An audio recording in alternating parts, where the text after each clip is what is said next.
This happened over 10 years ago when I was still at school. My classmates and I were waiting for our chemistry class.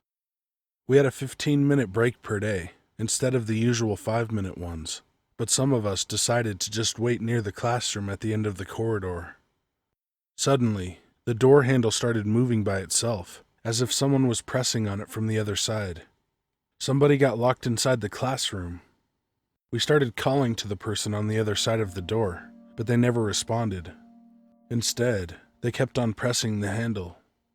The presses weren't really regular. Sometimes the movement was calm, and sometimes more frantic. Seeing as they didn't respond, we decided to slide a piece of paper under the door that said, "Is everything all right?" or something similar. One of us wrote the question on a scrap piece of paper, and when he slid it through the gap just partially, something pulled it out of his hand with some force. The scrap of paper never returned, and the handle stopped moving. Now we're puzzled and anxiously waiting for the class to begin, to see who is messing with us. I'm the first person by the door when the teacher arrives. We all enter, and nobody's there. The piece of paper is on the floor, but nowhere near the door. That's when we remember that there's a small storage room near the other end of the classroom, where somebody could be hiding. We tell the teacher that there was someone locked in the classroom, and we should probably check the room at the back. She reluctantly agrees and goes to check. It's empty. We want to see it ourselves. Nothing. There's nobody there, and not a place where one could hide. The teacher seems annoyed that we're messing with her and starts the class. We return to our desks completely baffled. Something was behind that door. We all knew that. And the other thing was, the classroom was on the second floor, and there was no chance that somebody escaped through the window.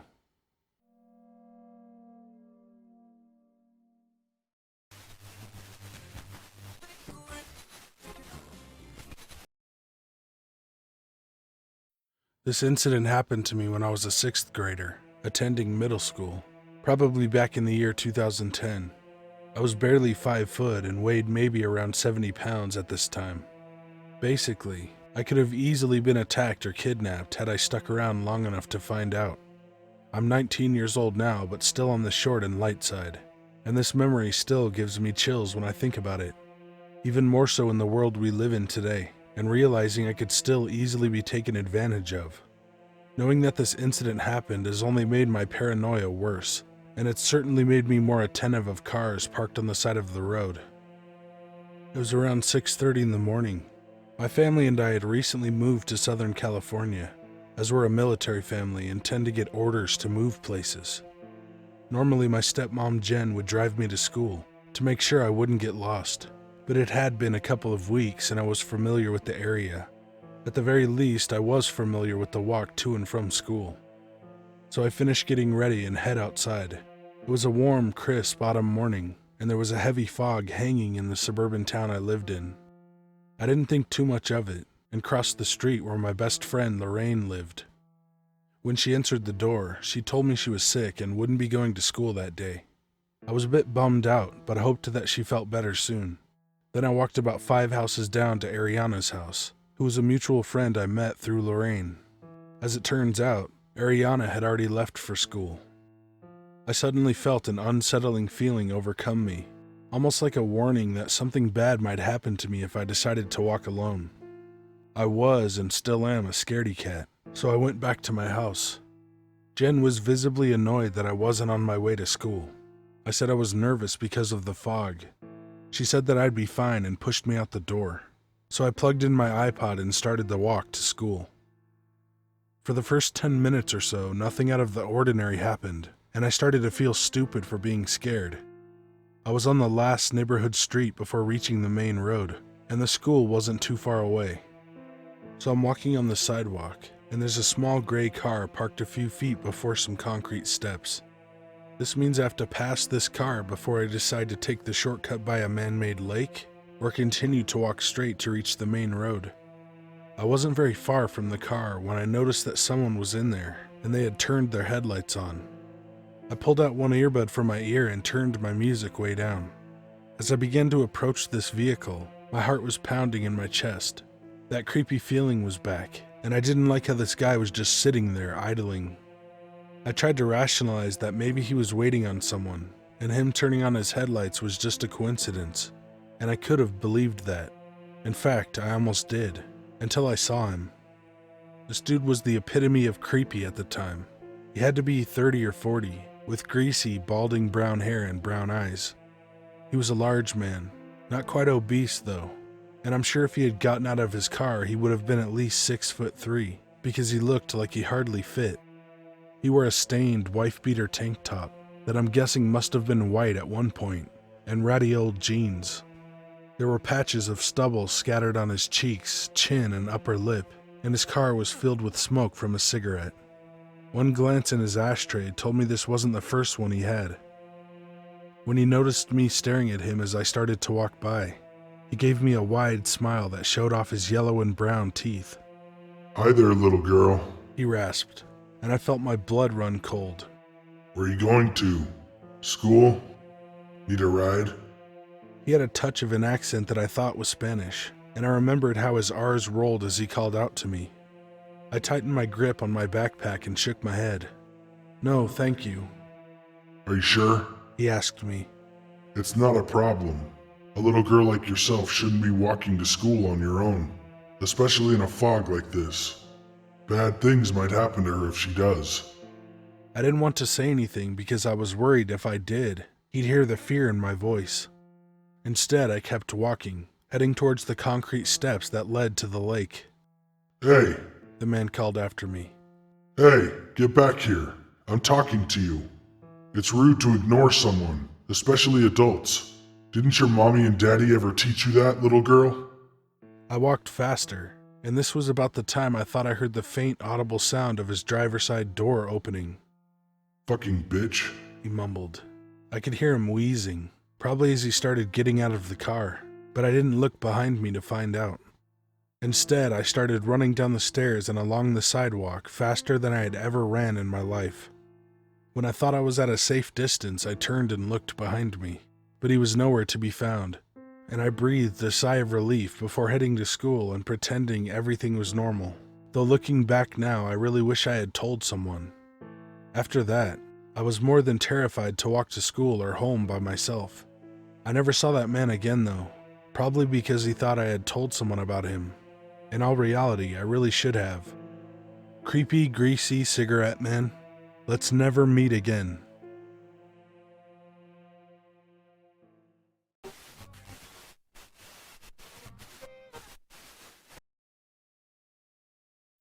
Back in 2003, I had just enrolled as a first-year student in an old boarding school in my country. The buildings were old, and there were plenty of large, old-looking trees in the school compound. There was even an out-of-bound area just behind the staff's housings, with ruins of old buildings in a small forest. Every night from 8 to 10, we were required to attend preparatory class, where we would do our own revisions and any homework in the academic building. It was quite common that some of the students in my class would fall asleep towards the end, so being the young teenagers we were, we would often pull pranks on those who were sleeping by quietly leaving the class and leaving them asleep in the dark classroom alone. Often they would wake up in the middle of the night and hurriedly run back to the dormitories. But one night, I was one of those who fell asleep. As I woke up, I looked around my class in the darkness and realized that I had been on the other side of the prank this time. Luckily, I saw that 6 other classmates were also sleeping at their desk. I woke them up so that we could return to the dormitories together. I got 5 of them awake, but the last boy was not responding in any way, as if he were in too deep of a slumber. After minutes of trying to wake him up, all 6 of us decided to leave him sleeping in the classroom and return to the dorms.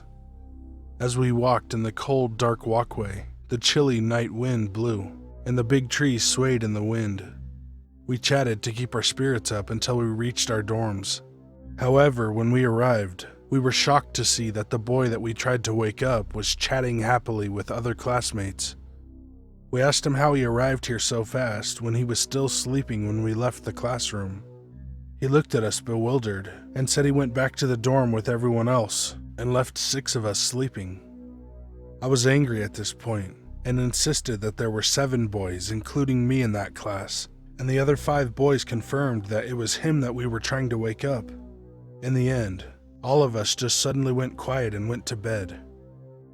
All of us graduated from the school 5 years later, and we never could figure out what the hell happened in that classroom. It's the weirdest thing I've ever encountered.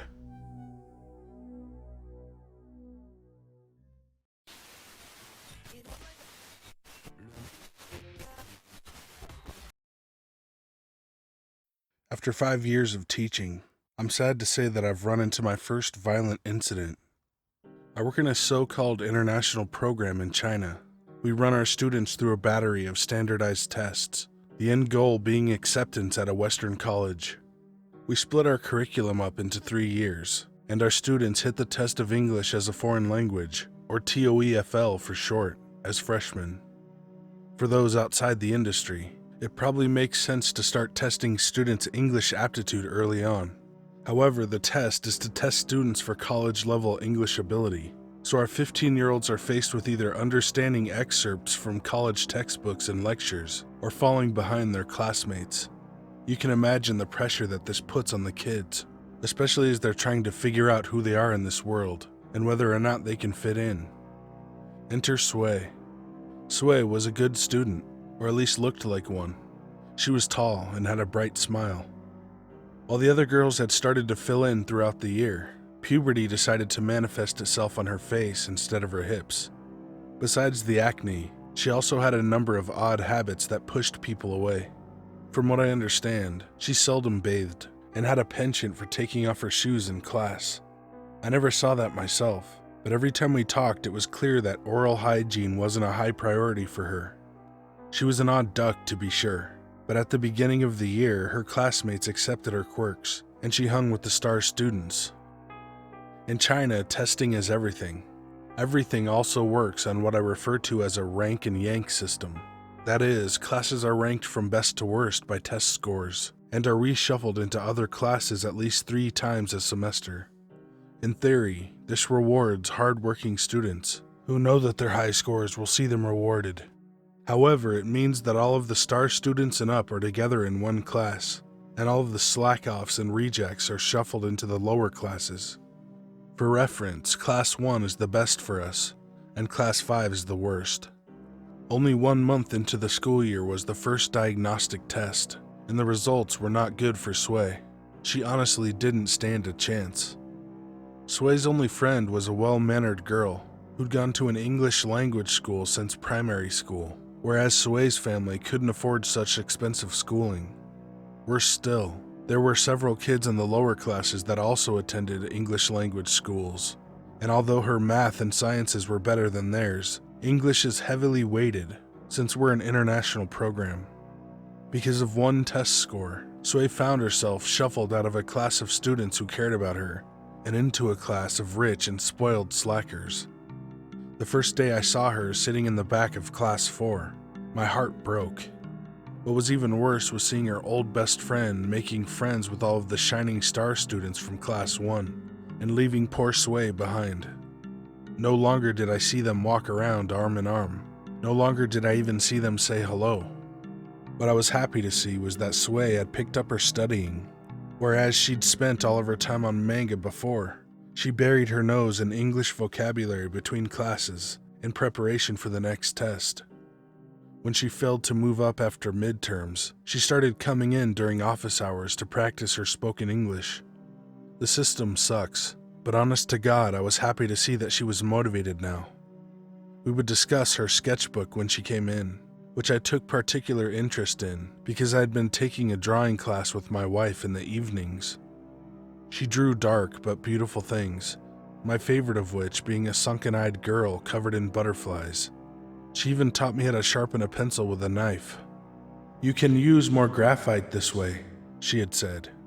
I was so damned happy, because the Sui I had met at the beginning of the year had no hope of knowing such a technical word as graphite. But then final exams came and she still didn't move up. Each year when we reach spring semester, our program moves into test-taking hacks and strategy. We stop teaching generalized lessons and things like reading comprehension skills and go full bore into test preparation. This is in part necessary because good test scores are good for marketing. We're a private school, and it keeps the parents from complaining. This was when Sway began to collapse in on herself. Instead of coming in to talk, she spent every spare second of every day with her nose in a practice book of some sort. Her classmates treated her as if she wasn't there, and she made absolutely no move to socialize as far as I could tell. Every single day I saw her taking practice tests and swearing under her breath. Every single day she was looking more and more hunched and drawn. After about 2 months of this, I came up to her after class and asked her what she had drawn recently. She rolled her eyes at me and quietly carved the wood off of a pencil with her little utility knife. As I walked away, one of the boys covered his nose and complained about her halitosis. Sway was clearly suffering, but she was working so damn hard. I never imagined her seeing anything but success from her next test. I don't think she was even trying to get back into the same class as her friend anymore. I don't think they were friends anymore, for that matter. But what I saw was a student who was challenging herself and who would finally see some payoff from her hard work. After all she would do was study for the test and sharpen her pencils with that little knife. Spring semester's midterm exam was a full-length TOEFL test. In one morning, the students took the full test under the same conditions they would take it officially on the test day in the summer. The students were randomly sorted into classrooms, each with its own proctor. During the reading test, I served as the walking proctor, moving from room to room and watching the kids from outside the classroom. It's a little easier to catch phones and things this way. 15 minutes into the test, I got a text from one of the proctors. I caught Sway cheating, it said. What should I do? Leave well enough alone, I thought. Let the poor girl have a victory for once this year. Of course that wouldn't work though. Being lax on the school's no-tolerance cheating policy could put my job in jeopardy. Because of our office hours time, I figured that the blow of confiscating her test would come better if it came from me. So I made my way to the classroom to collect it myself. When I got there though, the situation was tense. The proctor, a plump woman about a head shorter than me, scurried to the door. She handed me a small notepad filled with vocabulary words. It didn't look like cheating to me, but judging by the proctor's wide-eyed look, the notepad wasn't the real problem. Did you take away her test paper? I asked. She shook her head and leaned in close. She has a knife, she whispered to me. By the window across from the door was Sway, pencil in one hand and that little utility knife in the other. The proctor was obviously overreacting, I thought. Sway was an artist, and a quirky person at that. She just had the knife to sharpen her pencils is all. I made my way to her desk. She needed to be pulled out of the classroom. She needed a counselor, probably more now than any other time this school year. I relaxed a little when I saw that she wasn't testing, but was drawing instead. 5 pencils had been snapped and shredded onto her desk though, and her twitching right hand looked about to snap the 6th in half as she used it. A white-knuckled left hand held the utility knife upright on the desk. Sway, I said, leaning beside her. Can you come with me? She didn't say anything. You can finish your test if you want, I said. I think you'd be more comfortable in the office though. The pencil snapped in her hand, and she started working it with the knife. Her left hand was shaking so hard that she cut herself. Blood beaded up on her knuckle, but she barely seemed to notice. It's okay, I said. We can go to the nurse. There was no need to comfort her though. She'd already gone back to sketching. Blood trickled down onto the page as she furiously shaded, panting hurried halitosis-laden breath as she did so. This was what panic looked like, I thought. This was what hopelessness looked like. This was what a student looked like when the system had failed them. Her pencil hand was dripping red. Her knife hand was white with tension, and her face was devoid of all color. She sketched as if that would save her from her fate, and I wished to God that it could. She'd be at the bottom of her class after this stunt, though. Then she stopped drawing. She looked up, at nothing. Give me the knife, please, I said. I had seen what was about to happen a mere second too late.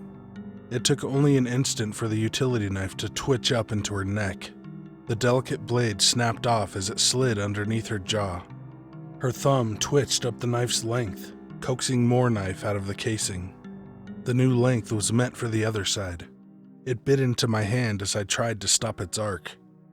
The second time the blade connected with her neck, it pulled free, and I carved a capital C into the meat of my hand as I wrenched it away from her.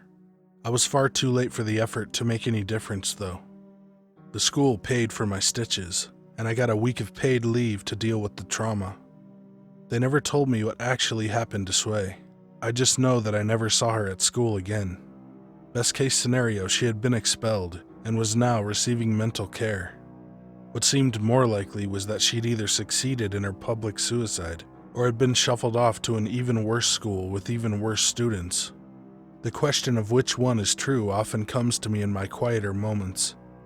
I tried to stop her. That's what I keep telling myself. However, I'm reminded by the scar, so perfectly visible on my chalk hand, that I didn't try hard enough for her. At the end of my week of leave, I reluctantly finished up grading my exams. A coworker had delivered them to me the day after Sway's mistake, as he called it. I let the test papers sit for as long as I could. I didn't want to be reminded of that day. Grading those papers was even worse than I imagined, though, because someone had collected Sway's paper and it had gotten shuffled into the stack.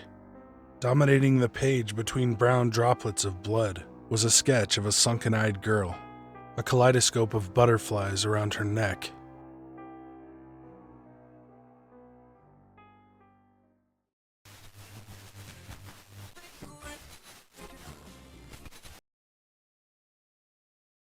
So my stepdad worked in my primary school as a caretaker and would often work through the summer holidays doing maintenance jobs around the school. Some background. Our primary school was built on the grounds of an old elderly home. People who worked at the school had experienced paranormal activity before, but my stepdad was always very skeptical about this and never really believed anyone that said so. My mom, older sister, and myself would go and visit him to have lunch in the summer holidays. Of course, being in our primary school when there was no teachers or other kids around was the coolest thing ever at the time, and myself and my sister would take full advantage of the empty classrooms and play until Mom said we had to go home. One day, we went to visit him as usual. My sister and I went off to play in the classrooms, while my stepdad and Mom stayed in the staff room. We decided to play hide and seek. My sister said she would go hide and I had to come find her after counting to 50. The school was all on one floor but had about 10 classrooms. The layout of the school was a square shape, so you could walk all the way around and be back where you started. So my sister ran off to hide and I began counting. Once I had finished, I began to search for my sister. I came to the last 2 classrooms, which were sort of separated from the older part of the building by a corridor. Down this corridor were 2 doors, one on either side, and then in front of me 2 double doors leading into the 2 classrooms. I checked each door, one to my left, one to my right. Both were locked. I was getting pretty annoyed at this point because I couldn't find her, so I was shouting her name. I went through the double doors in front of me, searched around both classrooms, and headed back to the double doors. When I opened them, I looked to my left, and the door that I had tried before was wide open. The light was on, and on the floor in front of me in the hallway were loads of nails and screws turned upwards. If I didn't stop and look, I would have stepped on them. At this point, I knew something was up, so I jumped over the nails and sprinted back to the staff room where my parents were. I got back, and my sister was sitting with my parents, laughing her head off. I knew she wasn't cruel enough to put nails on the floor to potentially hurt me, but I questioned her anyway. I was about 8 at the time and she was 10. So not something a child would do. She looked as shocked as me and claimed she had ran back to my parents as soon as I started counting to trick me. My parents, as you can imagine, were pretty concerned, as I could have fallen and hurt myself bad. We all went back to the corridor and the nails were still there, standing on their head, and the door was still wide open with the light on. My stepdad was dumbfounded as the only person who had a key for that door was him. and he always locked the school up once we were inside for safety. It's safe to say that I didn't go down that corridor on my own or play hide and seek with my sister in the school anymore. None of us can think of an explanation other than that it was paranormal activity. And like I said, other people who worked there have had experiences too. This still creeps me out as a 27-year-old.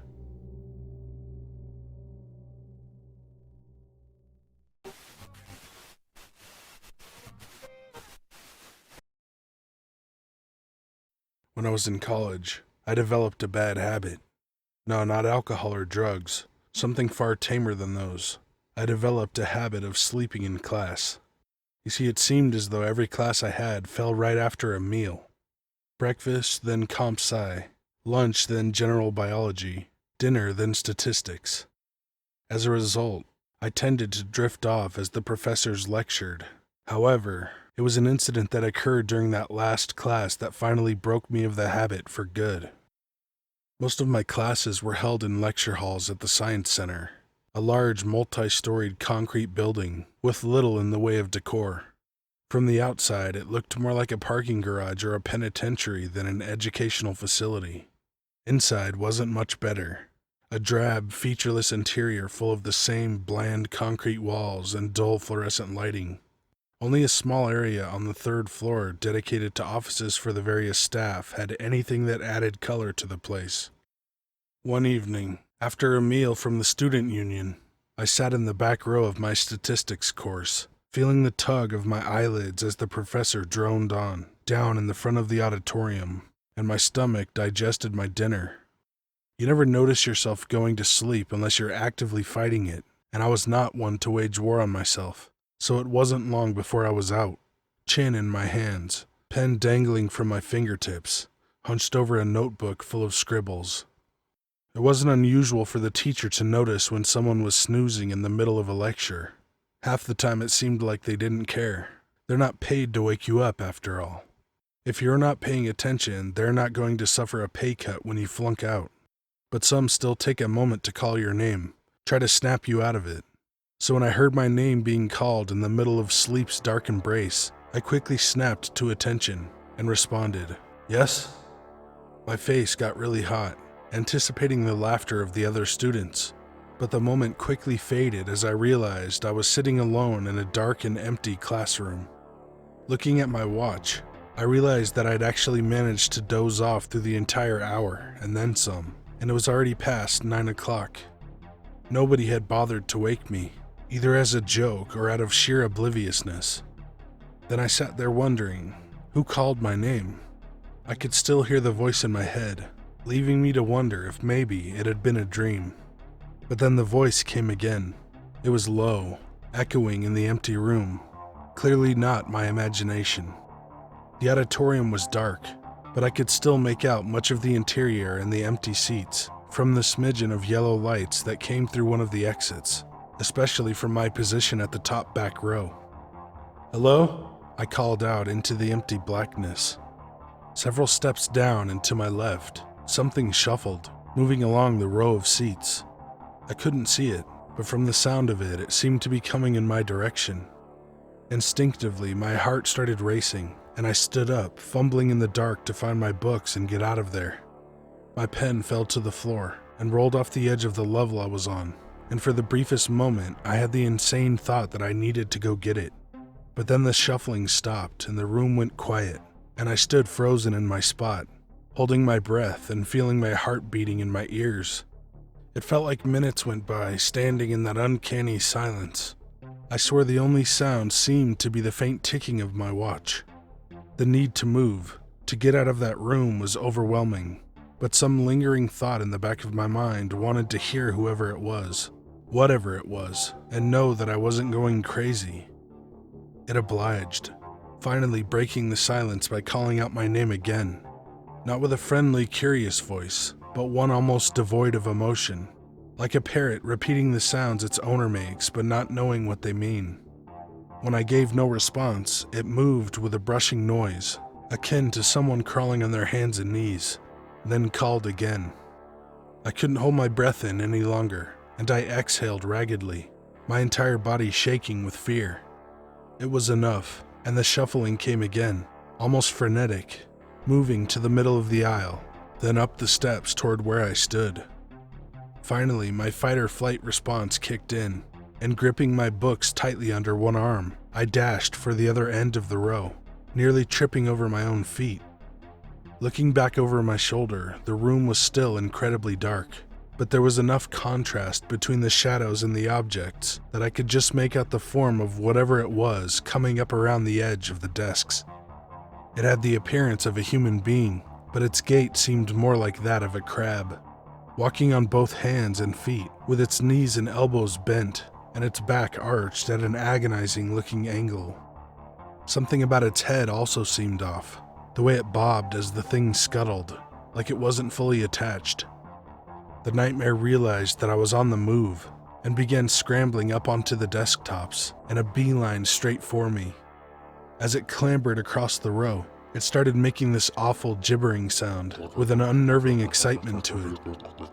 I can't adequately describe the noise, but it put the fear of God in me. Any faint notion I had that I was being pranked went right out the window when that thing came at me.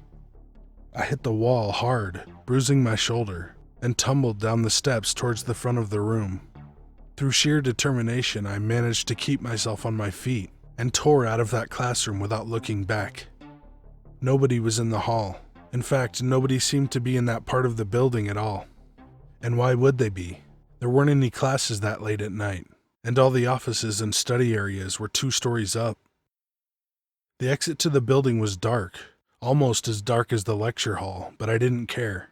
I bolted out into the crisp night air, startling several people who were walking past, and didn't stop running until I'd made it back to my dormitory, where I hid in my room with the lights on, door locked and shades drawn until my roommate returned.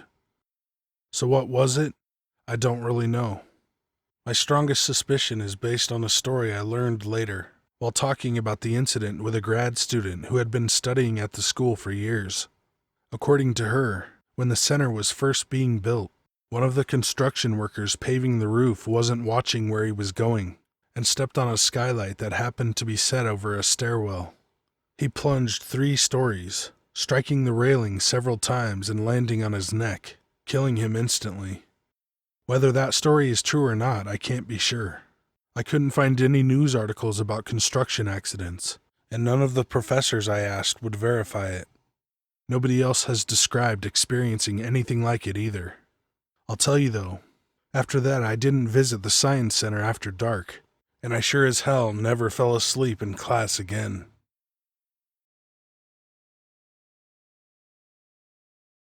Hey guys and ladies, thanks for watching. If you want me to tell your story, or read a creepypasta, email me at the address in the description. Come follow me on Twitter and Instagram at CoreyRhino. CORYRYNO. Be good to animals, even people. See ya.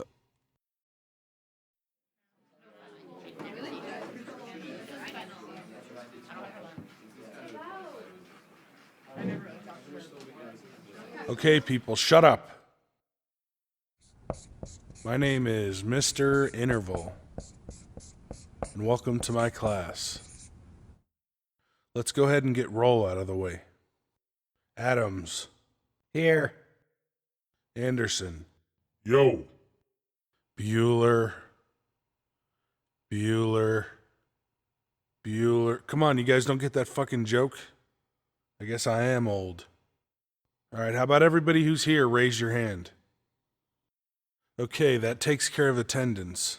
Now let me tell you the #1 rule in my classroom. No phones. If I catch you on your phone, I'm gonna take it and eat it in front of you. I'll put mustard on it and eat the damn thing. You ever heard of that guy who ate an airplane? Well, I knew him. And you won't get it back till the next day, after I go to the bathroom. Now, does anyone have any questions at this point? I always say there's no such thing as a stupid question. Yeah, do we need to bring Scantrons to class? What a stupid fucking question. Skit, Snema, Bergsbus, Rish.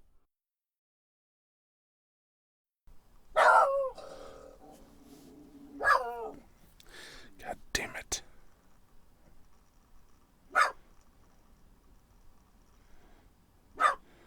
sway. It's okay, poopy ass.